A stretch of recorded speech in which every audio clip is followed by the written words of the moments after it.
you remember that during the Kargil War, we were denied the GPS signals, and that is where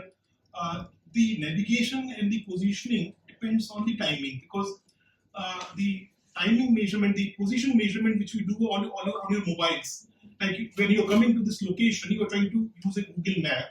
and basically you are trying to access 3 satellites using your mobile and trying to find your XYZ. And that lets you to do a time measurement from your satellite to your mobile. And that is of the order of nanoseconds. And that is where your position is actually calculated with the accuracy of few meters or 1 meter or less than that. So similarly, do you remember that during the Mumbai terrorist attack, the terrorists were using the satellite phones, and IB was not having information that how, from where and how they are connected to the foreign location. Similarly, during the Punky power breakdown, the whole of northern grid and the western grid was disintegrated, and there was a complete blackout in the country. Then you remember that there was a national stock exchange and the Bombay Stock Exchange, and there was a scam where some certain operators, while doing the high frequency trading, were able to have a precision information a little ahead of time, and that is where the microseconds matter in national stock exchanges and the high frequency trading. So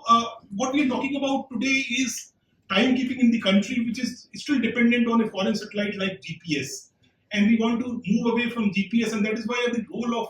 National Physical Laboratory as a timekeeper comes in, where we have accurately built a time machine or a time scale which is of the order of few nanoseconds with respect to the world time, that is the UTC. So that is what we are trying to disseminate, because we have now got our own timing source in the country,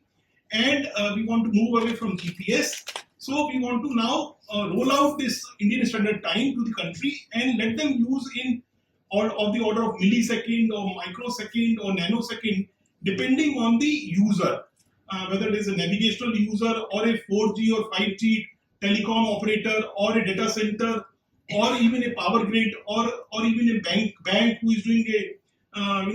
ATM and these transactions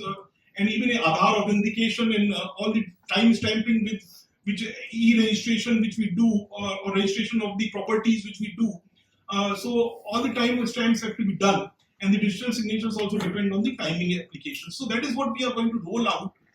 from these 5 RSS, which have a precision atomic clocks which are linked to NPL, and they'll be traceable to International Atomic Time, which is called UTC. And that is where the national rollout is going to happen. And I hope you are all going to partner in this endeavor and going to help us in this time dissemination further. Thank you.